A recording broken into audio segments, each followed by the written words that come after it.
और इसी बीच बड़ी खबर, दिल्ली एनसीआर में अचानक तेज आंधी से मौसम बदल गया है। धूल और आंधी से कई जगहों पर अंधेरा छा गया। दिल्ली के कई इलाकों में हल्की बूंदाबांदी और बारिश भी हुई। दिल्ली ही नहीं, उत्तर प्रदेश के भी कई शहरों में मौसम का मिजाज बदला है।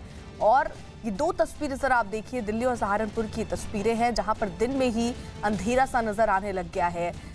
आंधी चली है कई जगहों पर। दिल्ली और एनसीआर में कई जगहों पर हल्की बूंदाबांदी भी हुई है। तो अचानक मौसम का मिजाज बदला है। प्रियंका कांडपाल हमारे साथ, हमारे सहयोगी इस वक्त जुड़ चुकी है इस खबर पर। प्रियंका, मौसम का अचानक ही मिजाज बदला हुआ दिख रहा है। जी बिल्कुल, मौसम विभाग के बारे तो वेस्टर्न डिस्टर्बेंस के चलते कल रात से मौसम में बदलाव देखा जा रहा है। इसी के चलते दिल्ली, हरियाणा, पंजाब, जम्मू, हिमाचल जैसी जगहों पर इसका देखने को मिल रहा है। इसमें आंधी, धूल भरी आंधी, थंडर स्टॉर्म जिसको हम कहते हैं, उसके साथ ही कई इलाकों में हल्की बारिश भी हो रही है। जैसे दिल्ली में भी फिलहाल इस वक्त कई इलाकों में बारिश हो रही है। मौसम विभाग का कहना है कि कल तक इसी तरीके का मौसम रह सकता है और उसके बाद वेस्टर्न डिस्टर्बेंस का जो असर है वो खत्म हो जाएगा और फिर से गर्मी जो है वो लौट आएगी। तो अचानक ही मौसम जो है उसका मिजाज बदला है और किस तरीके से तस्वीरें, कई जगहों पर धूल भरी आंधी चली, कई जगहों पर हल्की बूंदाबांदी भी हुई और कई जगहों पर तो आलम ये हो गया कि दिन में ही रात सा महसूस होने लगा, यानी एकदम अंधेरा दिन में ही हो गया। ये सहारनपुर की आप तस्वीरें देखेंगे, दरअसल ये दिन यानी अभी कुछ देर पहले की तस्वीरें हैं, लेकिन देखकर ऐसा लग रहा है जैसे रात हो गई हो। तो इस तरीके से अचानक मौसम का जो है मिजाज बदला है। यूपी के भी कई जगहों पर धूल भरी आंधी चली है, कहीं पर बूंदाबांदी भी हुई है। प्रियंका जुड़ी हुई है हमारे साथ। तो प्रियंका, ये दिल्ली एनसीआर में ही ऐसी तस्वीर है? जी, मौसम विभाग का कहना है कि दिल्ली, एनसीआर समेत उत्तर प्रदेश, हरियाणा, पंजाब, जम्मू कश्मीर, हिमाचल तक में ये असर देखने को मिलेगा। ये वेस्टर्न डिस्टर्बेंस इंडिया के नॉर्दर्न पार्ट से गुजर रहा है। ऐसे में आज और कल ये स्थिति बनी रह सकती है। इसमें सबसे ज्यादा प्रेडिक्शन तेज हवाओं का है, तूफान का है, जिसमें 40 से 60 किलोमीटर पर आवर की स्पीड से हवाएं चल सकती है। तूफान हो सकता है। इसके अलावा धूल भरी आंधी और कई इलाकों में हल्की बारिश का भी अनुमान मौसम विभाग लगा रही है। तो अभी जिस तरीके से दिल्ली एनसीआर का मौसम बना हुआ है, वेस्ट दिल्ली की बात करें, साउथ दिल्ली की बात करें, तो यहाँ पर अभी फिलहाल झमाझम बारिश हो रही है। जी अर्पिता।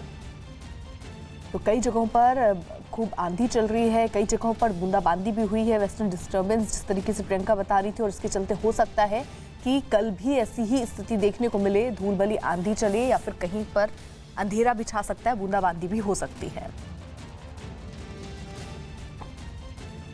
और अब बढ़ रहे हैं अपने मुद्दे की तरफ। इस वक्त मुद्दा गर्म हो गया है क्वारंटीन सेंटर में रह रहे मजदूरों की पिटाई का।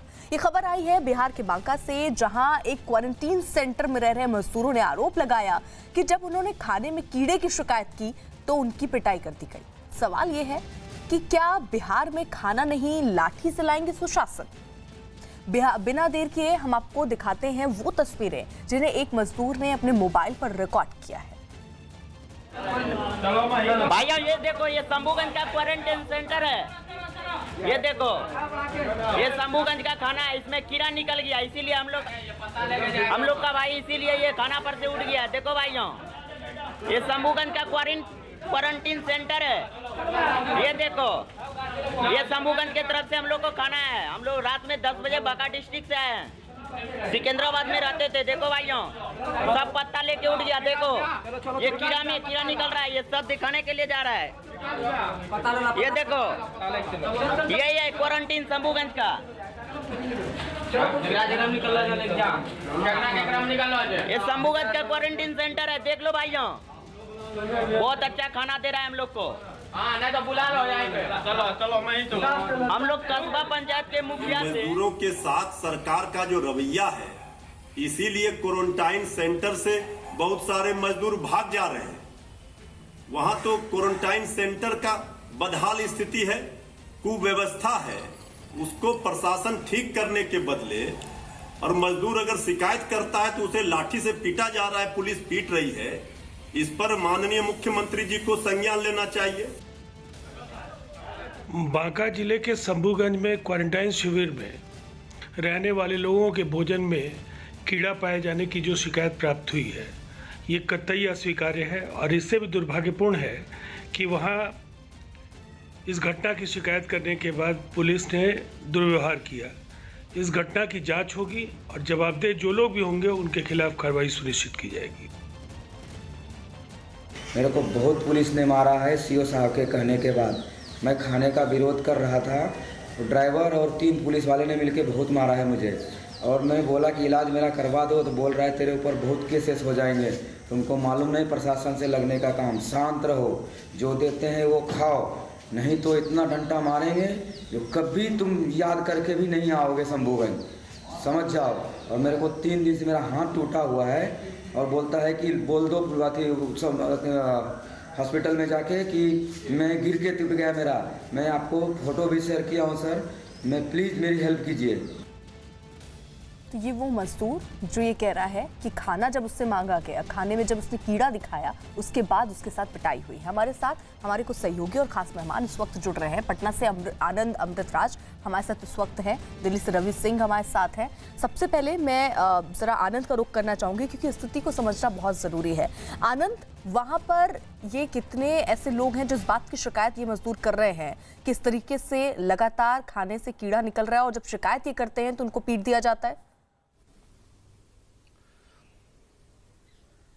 देखिए अर्पिता, निश्चित तौर पे बेहद दुर्भाग्यपूर्ण है जो ये दृश्य नजर आ रहा है। और सवाल इसलिए भी उठ रहा है क्योंकि बिहार में क्वारंटीन सेंटर की संख्या जितनी होनी चाहिए उतनी संख्या है नहीं, और बड़ी संख्या में मजदूर बिहार के बाहर से जो रहते हैं वो पहुंच रहे हैं और उन्हें जबरदस्ती एक क्वारंटीन सेंटर में जरूरत से ज्यादा लोगों को रखा जा रहा है। मैं आपको अपडेट कर दूं कि कल शाम सीएम ने एक निर्देश भी जारी किया कि जो ब्लॉक स्तर पे भी जो खोला गया है क्वारंटाइन सेंटर, उसमें वो तमाम सहूलियत दिया जाए, जो भी लोग आके रह रहे हैं उन्हें किसी चीज की दिक्कत न हो। और उन्होंने एक निर्देश ये भी दिया था कि महिलाओं और बच्चों को भी अलग अलग रखा जाए। यानी कि अब तक क्वारंटीन सेंटर की स्थिति आप इसी से समझ सकती हैं कि जरूरत से ज्यादा क्वारंटीन सेंटर में लोग रह रहे हैं, महिलाओं और बच्चे भी उन्हीं लोगों के साथ रह रहे हैं। और एक शिकायत सिर्फ बांका की नहीं है, वैशाली में कुछ दिन पहले क्वारंटीन सेंटर में सांप निकला था जिसके बाद भगदड़ की स्थिति मच गई थी। मुंगेर में क्वारंटीन सेंटर में हंगामा हुआ था, वहां पे लोगों ने आरोप लगाया कि हमें बंधक जैसा रखा जा रहा है। बगल में मनेर, वहां के क्वारंटीन सेंटर की स्थिति बदहाल है। तो बिहार में कोई एक जगह की बात नहीं है, कई जगह क्वारंटीन सेंटर में दुर्व्यवस्था का आलम यह है कि लोगों को लग रहा है कि जैसे ही क्वारंटीन सेंटर में वो आते हैं उन्हें कैदी जैसा व्यवहार किया जा रहा है। गोपालगंज में एक शिकायत आई थी कि वहां पे चावल दाल लगातार दिया जा रहा था, बहुत सारे ऐसे लोग थे उसमें जो चावल नहीं खाते हैं, उन्हें शुगर की शिकायत थी, कई तरह की दूसरी समस्या थी। हंगामा होने के बाद डीएम ने फिर से वहां पे रोटी का इंतजाम किया। तो ये स्थिति है और मुख्यमंत्री को शायद इस बात का अंदेशा है, उनके पास जानकारी पहुंचे, इसलिए वो लगातार निर्देश दे रहे हैं कि क्वारंटीन सेंटर की जो स्थिति है उसे ठीक किया जाए, वहां पे तमाम सहूलियत दिया जाए। मुख्यमंत्री को ये कहना पड़ रहा है कि वहां पे लोगों का शौचालय की अलग अलग व्यवस्था किया जाए, पर्याप्त संख्या में शौचालय की व्यवस्था किया जाए, खाने पीने का ठीक से व्यवस्था किया जाए। तो आप समझ सकती हैं कि जो लोग जो कितने किलोमीटर पैदल चलकर किसी तरीके से बिहार पहुंच रहे कि अपने राज्य में पहुंच के शायद उन्हें यहाँ पे सुकून मिले, लेकिन जब उन्हें क्वारंटीन के लिए रखा जाता है और जब उनके साथ इस तरीके से व्यवहार होता है तो आप समझ सकती हैं कि उनकी स्थिति क्या होगी। विपक्ष को मौका मिला, विपक्ष ने हमला भी बोला, लेकिन सरकार को चाहिए कि अभी भी। समय आरजेडी से मृत्युंजय तिवारी जुड़ चुके हैं और अब से थोड़ी देर में जेडीयू से राजीव रंजन भी हमारे साथ होंगे। सवाल मेरा उनसे ही होना चाहिए था लेकिन वो है नहीं, इसलिए मृत्युंजय तिवारी आपसे मेरा ये सवाल, जो स्थिति है बिहार की, विपक्ष के तौर पर आप लोग इस तरीके के कौन से कदम उठा रहे हैं जिनसे इन मजदूरों को थोड़ी राहत मिल पाए, या इनकी आवाज किस तरीके से बुलंद कर रहे हैं विपक्ष के तौर पर? मैं आज हमारे राष्ट्रीय अध्यक्ष आदरणीय लालू प्रसाद जी और हमारे नेता विरोधी दल विधानसभा श्री तेजस्वी यादव जी ने निर्देश दिया है और माननीय प्रदेश अध्यक्ष श्री जगदानंद सिंह जी ने एक पत्र भी जारी किया है और उसमें सभी अपने पदाधिकारियों को, जिले में अपने कार्यकर्ताओं को कहा है राष्ट्रीय जनता दल क्वारंटाइन सेंटर पर जा करके जो वहां सरकारी कर्मी है उनका सहयोग तो करेंगे ही, जो भी परेशानी में मजदूर हमारे हैं, इनको खाना नहीं ठीक मिल रहा है, पानी नहीं मिल रहा है, वहां स्वच्छता का कमी है, वो सारी चीजों की परेशानियों को देखेंगे और हम इन सारे मामलों को लेकर के पहले से ही हमारे नेता विरोधी दल तेजस्वी यादव जी उठा रहे हैं। क्योंकि सरकार ने इसकी तैयारी पूरी ठीक से नहीं की, जब सरकार को ये पता था कि वो लोग आएंगे बड़ी संख्या में, तो क्वारंटाइन सेंटर की जो व्यवस्था है वो कुव्यवस्था में तब्दील हो चुका है। और अभी पूर्णिया में बड़ारा कोठी के क्वारंटाइन सेंटर का अभी रिपोर्ट आया है। ठीक है मृत्युंजय जी, मैं आऊंगी। राजीव रंजन इसी बीच हमारे साथ जुड़ गए हैं। राजीव रंजन जी, ये किस तरीके के सुशासन की बात करते थे आप? मजदूर अगर खाना मांग रहा है, उसमें कीड़े आप परोस रहे हैं और वो आवाज उठाएगा तो पीट दिया जाएगा?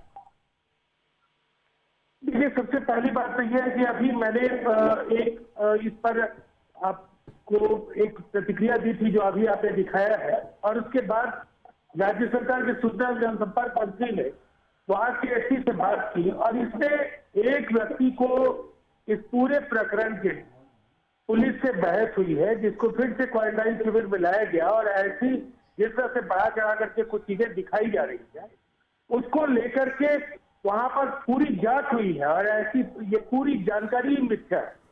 इसको लेकर के जिस तरह से मैं आरजेडी को सुन रहा हूं, देखिए आरजेडी से कभी कोई राज्य सरकार की कार्यप्रणाली की प्रशंसा हो, ये तो इसकी उम्मीद हम लोग करते ही नहीं है। इसलिए कि इनका काम बस रटा रटाया इनका काम है, ये मीन में निकालेंगे, गालियां देंगे। ये राजीव रंजन जी, आप कह रहे हैं कुछ मजदूर ऐसे हैं जो ऐसा कर रहे हैं, ऐसी स्थिति नहीं है, यानी आप ये कह रहे हैं कि स्थिति वहां पर अच्छी है, वहां पर सारे इंतजाम किए गए हैं। राजीव रंजन जी देख रही है कि मुख्यमंत्री नीतीश कुमार प्रतिदिन नीतीश कुमार जी खुद समीक्षा कर रहे हैं, बातचीत कर रहे हैं और निर्देश दे रहे हैं। समीक्षा की बात कर रहे हैं आप। चलिए ये केस जो आप बांका की बता रहे हैं उसको छोड़ दीजिए। वैशाली में कुछ दिन पहले सांप निकला जहां पे क्वारंटीन सेंटर में लोग रह रहे हैं। मनेर में भी स्थिति खराब है। कई ऐसी जगह यहाँ पर लगातार चिन्हित हो रही है। अगर समीक्षा हो रही है तो ऐसे नंबर्स आगे नहीं आने चाहिए ना, हाल सुधरना चाहिए क्वारंटीन सेंटर का। देखिए छोटी मोटी चीजों को लेकर के जिस तरह छोटी मोटी चीजें लग रही है आपको, ये राष्ट्रीय जनता दल कर रहा है, ये राजीव रंजन जी एक मजदूर खाना समझते कितना महत्वपूर्ण होता है, नहीं कर रहे हैं, जिसको एसी में बैठ के खाना मिल जाता है ना 56 बॉक्सर, वो नहीं समझेगा 2 वक्त की रोटी। केवल आप ये कह रहे हैं कुछ ऐसी छुटपुट घटनाएं, कुछ ऐसी चीजें, आपको कुछ चीजें ये लग रही है एक मुश्किल घड़ी में इस राज्य में या देश के अलग अलग हिस्सों में राज्य सरकार जिस तरह से समन्वय करके लोगों को लाने का काम कर रही है, उस समय ये कभी भी रचनात्मक विपक्ष की भूमिका में नहीं दिखते हैं। राजीव रंजन जी मुझे नहीं विपक्ष क्या कर रहा है मुझे नहीं पूछना है, सरकार आपकी है, मुझे आपसे जवाब चाहिए। विपक्ष आप नहीं देख पा रही है, हम तो जानकारी लेने के बाद आपको बता रहे हैं ना। मैंने अधिकारियों से खुद बात की राज्य सरकार के रुक जाइए, नहीं ये ऐसी बहसबाजी नहीं चाहती, मुझे जवाब चाहिए, बहसबाजी नहीं चाहिए मुझे। राजीव रंजन जी मुझे आरोप और प्रत्यारोप के दौर पर शुरू कीजिए यहाँ पर बैठकर। राजीव रंजन, मृत्युंजय जी आप ही के सवालों का जवाब ले रही हूँ, रुक जाइए 2 सेकंड। राजीव रंजन जी आप ये कह रहे हैं कुछ ऐसी घटनाएं होती रहती हैं, आप देखिए इस पे उन्होंने क्या किया, विपक्ष अपनी भूमिका नहीं निभा रहा है, लेकिन एक सरकार के तौर पर आपकी भूमिका क्या है? ऐसे केसेस बार मुझे धैर्य से मेरा सवाल सुन लीजिए पहले आप। नहीं राजीव रंजन जी धैर्य से मेरा सवाल सुन लीजिए। अरे मेरा सवाल धैर्य से आप सुन लीजिए, उसके बाद जवाब दे दीजिएगा। मेरा सवाल आपसे ये है, आप कह रहे हैं मुख्यमंत्री जो है वो समीक्षा कर रहे हैं, समीक्षा हवा में हो रही है क्योंकि ऐसे केसेस कम नहीं हो रहे हैं। 3-4 अगर आप उदाहरण और सुनना चाहें तो हमारे साथ हमारे पटना से सहयोगी हैं जो तस्वीर बता देंगे, ग्राउंड पर ही रहते हैं सर, वो एक एक चीज उनको पता है कि समीक्षा कहां हो रही है और लोग कहां पर क्वारंटीन सेंटर में क्या हाल है इन बेचारे मजदूरों का। अब देखिए मेरा वीडियो कनेक्शन तो ये खत्म हो गया है, लेकिन कोई नहीं, आपकी आवाज आ रही है वो काफी है। जो क्वारंटाइन शिविर की अच्छी तस्वीरें भी आपको बयां करेंगी, उस पर भी ये जरूर कहेंगे कि नहीं ये कुछ जगह होगा। देखिए हमारा काम मानवता के एक मुश्किल घड़ी में जो जिम्मेवारी हमारी निर्वहन के लिए पूरी तरह से सतर्क, और जहां भी क्वारंटाइन सेंटर्स पर लोग रह रहे हैं। एक सवाल है मेरा, कंप्लीट कर लेने दीजिए इनको। मैं आपको आप पूरी बात सुनते नहीं है और इस तरह से मैं जवाब नहीं दूंगा आपको। अरे राजीव रंजन जी मेरी पूरी बात भी आप सुन लीजिए, मैं आपको मौका दे रही हूँ कि कंप्लीट कर लीजिए। आप सवाल पूछ चुकी तो जवाब तो लीजिए। अरे राजीव जी आप ही से कह रही हूँ, शायद आवाज नहीं सही से पहुंच रही है, अपनी बात जल्दी से आप कंप्लीट कीजिए। रवि भी आपसे सवाल करना चाह रहे हैं। पूछ ही रही है, जवाब तो लीजिए ना। राजीव रंजन जी जवाब दीजिए। देखिए मुख्यमंत्री नीतीश कुमार जी के बारे में आपने कहा कि वो हवा में समीक्षा तो नहीं करते, शायद आपको पता नहीं है बिहार के 30 लाख लोगों का लगभग पंजीकरण हुआ, 19 लाख से ज्यादा लोगों के अकाउंट में पैसे गए। देश के 55 शहरों 9 शहरों में 55 राहत केंद्रों के जरिए 12 शहरों के 55 राहत शिविरों के जरिए लोगों को राहत पहुंचाया गया। मुख्यमंत्री जी के हस्तक्षेप के बाद एक व्यवस्थित प्रबंधन का मार्ग तय हुआ जिससे कि अफरा तफरी में नहीं लाया जाए, स्पेशल ट्रेन के जरिए लोगों को लाने की बात केंद्र सरकार ने। ठीक है राजीव जी, ठीक है मैं समझ गई आप कैसे उसको मोड़ना चाह रहे हैं। ठीक है रवि कोई सवाल पूछना चाह रहे हैं, रुक जाइए राजीव रंजन जी, रवि जल्दी से अपना सवाल रखिए। आ रही हूँ 10 सेकंड। अर्पिता एक सवाल है मेरा राजीव रंजन जी से कि आखिर में देखिए, अभी बिहार में इतनी बड़ी संख्या में जो बिहार के तमाम लोग हैं वो दिल्ली बंबई जैसे शहरों में हैं, वहां पर फंसे हुए हैं या रास्ते में फंसे हुए हैं। जब वो बड़ी तादाद में बिहार जाएंगे जो मजदूर, हो सकता है कि उनके अंदर भी इस समय संक्रमण हो, लेकिन अभी जो स्थिति है बिहार में उतनी ज्यादा संक्रमित लोग नहीं हैं। ऐसी स्थिति में आखिर में बिहार सरकार क्यों नहीं संभाल पा रही है? और जब लोग बड़ी तादाद में वहां जाएंगे तो कैसे आप लोग संभाल पाएंगे? देखिए, सबसे पहली बात तो ये, आप कैसे समझ रहे हैं कि हम नहीं संभाल पा रहे हैं? आप रिपोर्ट कर रहे हैं, रिपोर्ट में जहां भी कमियां दिखती हैं उनको भी संज्ञान में लेकर के राज्य सरकार कार्रवाई करती है। मीडिया की भूमिका बेहद महत्वपूर्ण है। ठीक है राजीव रंजन जी, बस 30 सेकेंड, 30 से 40 सेकेंड। राजीव रंजन जी, एक मिनट, ऐसे हवा में नहीं, तथ्यों पे बात कर ले रहे, रुक जाइए, तथ्य की बात कर रहे हैं ना, रुकिए, नहीं रुक जाइए राजीव रंजन जी, रुक जाइए, हमारे साथ हमारे सहयोगी है। एक मिनट राजीव रंजन जी, अरे राजीव रंजन जी आप एक सेकेंड धैर्य से सुन लीजिए। अमृत राजे हमारे साथ, वो ग्राउंड पर मौजूद रहते हैं, सब जगह का जायजा लेते रहते हैं, सारे मजदूरों से दो चार होते हैं। शायद आप लोगों का मिलना मजदूरों से ना होता हो, लेकिन ये हमारे जो पत्रकार और रिपोर्टर्स हैं ना, ये प्रतिदिन वहाँ ग्राउंड पर होकर इन मजदूरों की समस्याओं को सुनते हैं। सर आप जरा इनको सुन लीजिए, ये आपको बेहतर तरीके से बता देंगे कि किन किन जगहों पर और समीक्षा करने की जरूरत है। अगर वाकई आप बिहार के प्रति जिम्मेदार है और गंभीर है तो बड़े ध्यान से इनको सुन लीजिएगा। आनंद।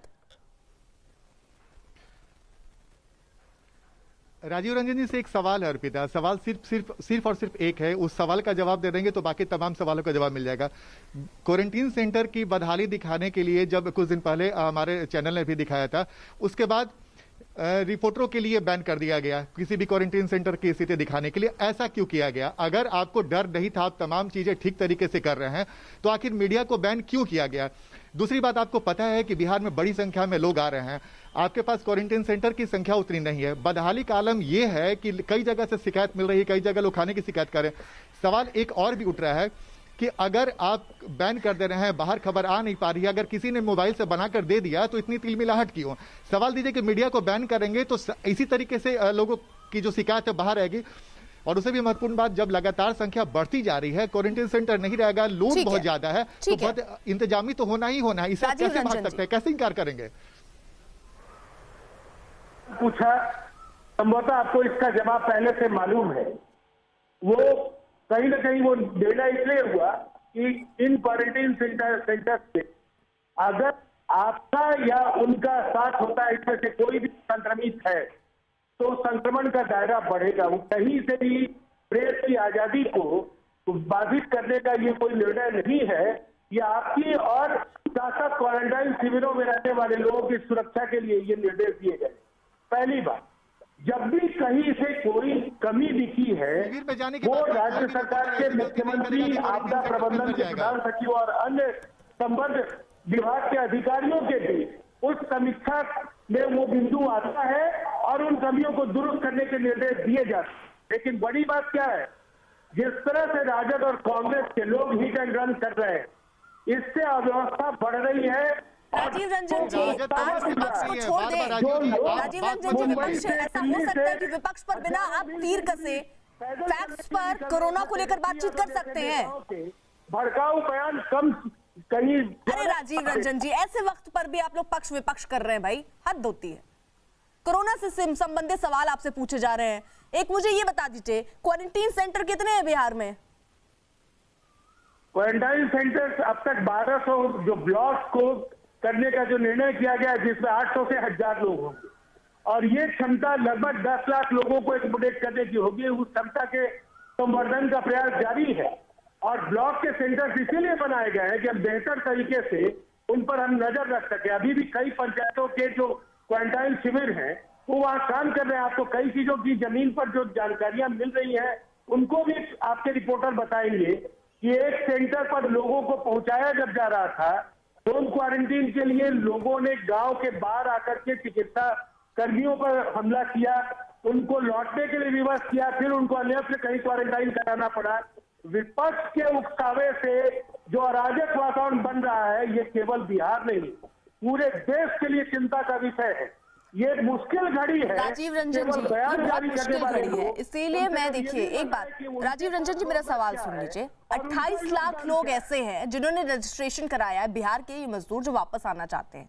आप 10 लाख की व्यवस्था कर रहे हैं क्वारंटीन सेंटर में, 18 लाख लोग कहाँ जाएंगे? उनकी भी तैयारी हो रही है। मैंने ये तो नहीं कहा कि वो उनकी तैयारी नहीं हो रही है, जो तैयारी हो चुकी है वो आपको बताया जा रहा है।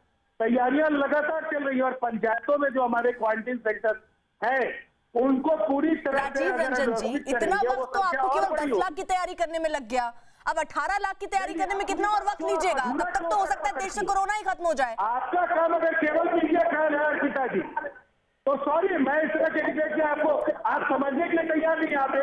राजीव जी, राज्य आपका, सरकार आपकी, मजदूर आपके, परिस्थितियों को आप नहीं समझ रहे हैं और आप मुझे बता रहे हैं। तैयारियां जारी है। आप अधूरा पक्ष और विपक्ष से दूर हटकर सर थोड़ी गंभीरता से सोच लीजिए। केसेस अभी बिहार में कम है, वक्त रहते अगर आप चेत गए तो स्थिति वहां बेहतर हो सकती है। इन मजदूरों के बारे में जरा एक बार गौर से सुन लीजिएगा। मृत्युंजय जी 10 सेकेंड मृत्युंजय जी अपनी बात कंप्लीट कीजिए।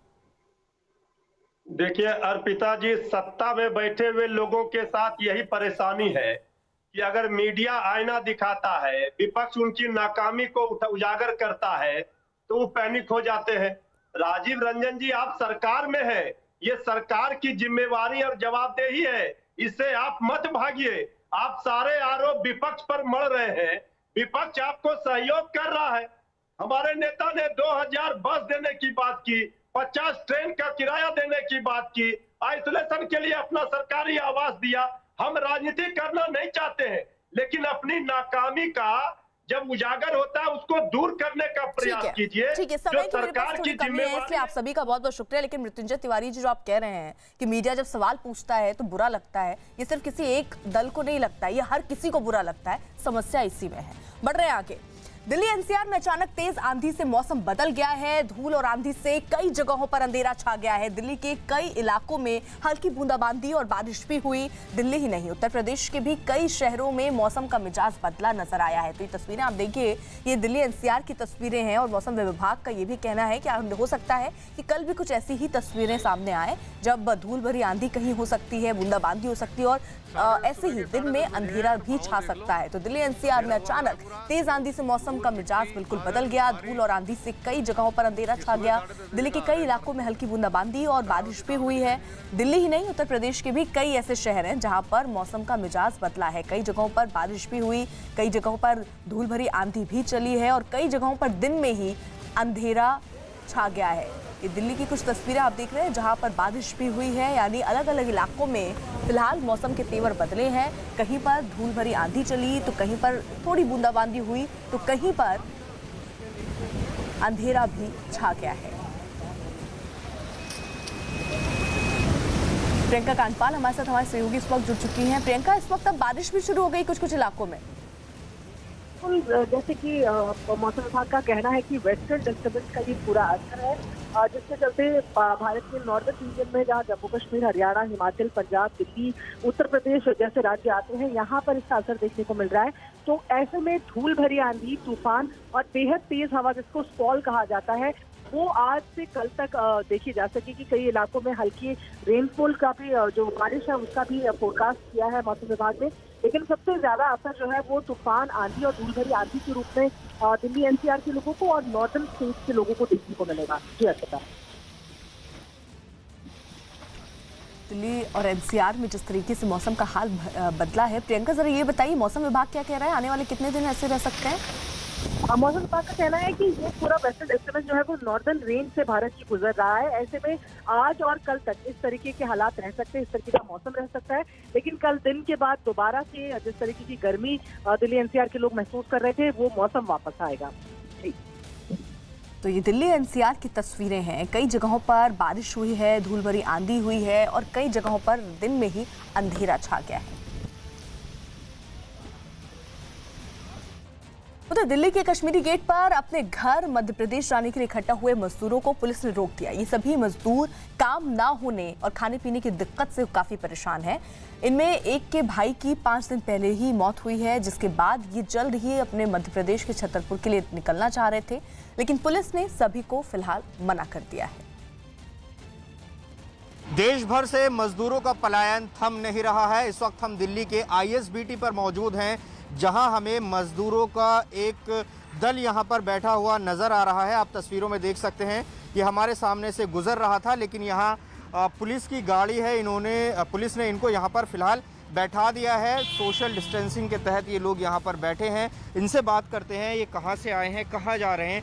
आप ये बताइए, पहले अपना नाम बताइए और आप कहाँ से आ रहे हैं, कहाँ जा रहे हैं। भूरा राजपूत, संत नगर बुराड़ी से हम आ रहे हैं, छतरपुर जिला MP में जा रहे हैं। हाँ। क्यों जा रहे हैं यहाँ से, आप क्या काम करते हैं यहाँ पर? सर यहाँ मजदूरी का काम करते हैं, मजदूरी भी नहीं लग रही है और पैसे भी नहीं है हमारे पास, खाने पीने का भी कुछ नहीं है, तो क्या करें, इसीलिए गांव जा रहे हैं। इसीलिए गांव जा रहे हैं। देखिए ये इनके पास सामान भी है, ये देखिए यहाँ पर कट्टे में भरा हुआ सामान है। छोटे छोटे बच्चे हैं और ये सब बुराड़ी से यहाँ ISBT तक पैदल आ चुके हैं। फिलहाल यहाँ इन्हें पुलिस ने रोक लिया। यहाँ पर आपको पुलिस ने रोका है?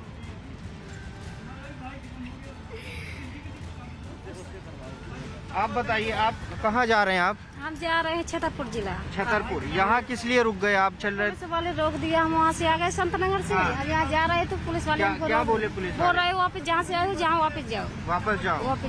तो वापस जाएंगे? आप घर क्यों जाना चाहते हैं? घर जाने चाहते साहब, छोटे छोटे बच्चे घर में भी छोड़ा, यहाँ खाने पीने का कुछ नहीं है, ना कुछ मिल रहा है, तो क्या करे, काम भी नहीं लग रहा है। 1.5 महीने से बैठे बैठे क्या करेंगे, मजबूरी के लिए आए। हमारे भी घर में बाल बच्चे छोड़ा है। यहाँ आप भी काम करने के लिए आए थे या? काम करने के लिए आए थे, यहाँ काम लगा नहीं है। अब 1.5 महीने से लॉकडाउन में बैठे पड़े हैं, अब खाना नहीं मिल रहा है, क्या खाएंगे, अब राशन पानी नहीं है। है लॉकडाउन के वक्त से यहाँ फंसे हुए थे, कैसे गुजरे ये दिन, कितना मुश्किल था? हमें हो गए 2-2.5 महीना।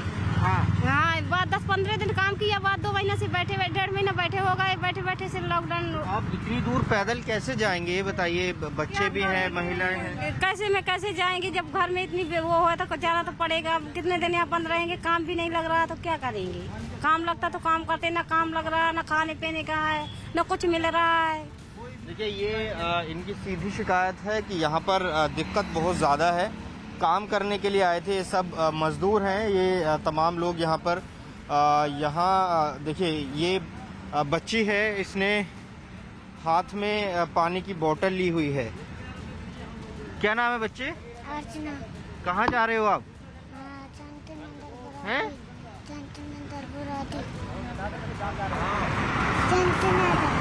देखिए ये बहुत ज़्यादा बोल नहीं पा रही, छोटे बच्चे हैं। यहाँ पर आप देखिए, मुझे यहाँ पर 3-4 बच्चे इस ग्रुप में नज़र आ रहे हैं। तो ये तस्वीर ये वाकई सोचने पर मजबूर करती है कि अभी तक जो मज़दूर हैं, जो परेशानी झेल रहे हैं, उनकी समस्या का हल होता हुआ नज़र नहीं आ रहा है। देश भर में पिछले 24 घंटे में कोरोना के 3,277 नए मरीज हो गए हैं, जबकि 128 लोगों की मौत हो गई है। वहीं अब तक कोरोना से मरने वालों की संख्या 2100 के करीब पहुंच गई है और देश भर में अब तक 62,939 कोरोना पॉजिटिव मरीज सामने आए हैं, जबकि 19,358 लोग ऐसे भी हैं जो ठीक हुए हैं और अपने घर के लिए गए हैं। देश के ज्यादातर राज्य कोरोना वायरस से जूझ रहे हैं। इनमें कुछ राज्य ऐसे हैं जहां कोरोना की चपेट में आने वाले मरीजों की जो तादाद है वो लगातार बढ़ रही है और वहां कोरोना के मरीज भी बहुत ज्यादा है। सबसे खराब हालत महाराष्ट्र की है, जहां मरीजों की तादाद 20,000 के पार हो गई है। कोरोना से जूझ रहे राज्यों में गुजरात दूसरे नंबर पर है, जहां अब तक कोरोना के करीब 8,000 मरीज सामने आ चुके हैं। कोरोना मरीजों की संख्या के मामले में दिल्ली तीसरे नंबर पर है, जहां अब तक 6,542 मरीज सामने आए हैं। तमिलनाडु चौथे नंबर पर है, जहां मरीजों का आंकड़ा 6,000 के पार पहुंच चुका है। वहीं 5वें नंबर पर राजस्थान है, जहां 3,500 से ज्यादा ही संख्या पहुंच चुकी है। कोरोना वायरस के कहर से पूरी दुनिया बेहाल है। दुनिया के 185 देश इस वक्त कोरोना महामारी की चपेट में हैं, लेकिन कुछ देशों में हालात बहुत ज्यादा खराब हैं। ऐसे देशों में पहले नंबर पर अमेरिका है, जहां कोरोना के कुल मरीज 13 लाख से ज्यादा हो गए हैं। वहीं दूसरे नंबर पर स्पेन है, जहां कोरोना के मरीजों की तादाद 2,23,000 से भी ज्यादा है। तीसरे नंबर पर इटली है और वहां पर भी काफी मात्रा में संख्या में लोग सामने आ रहे हैं कोरोना के मामले में। चौथे नंबर पर ब्रिटेन है, जहां पर मरीजों की संख्या 2 लाख के ऊपर हो चुकी है। 5वें नंबर पर रूस है और यहां पर भी संख्या दिन प्रतिदिन बढ़ रही है। एयर इंडिया के 5 पायलट की कोरोना रिपोर्ट पॉजिटिव आई। इसी बीच ये सभी पायलट मुंबई के रहने वाले हैं। 5 पायलट कार्गो ऑपरेशन में काम कर रहे थे। विवेक हमारे साथ जुड़ चुके हैं। विवेक, क्या जानकारी? अर्पित, आपको बताना चाहेंगे कि एयर इंडिया के 5 पायलट हैं जो टेस्ट होने के बाद उन्हें कोरोना पॉजिटिव रिपोर्ट आई है। ये पांचों पायलट कार्गो ऑपरेशन में इन्वॉल्व थे।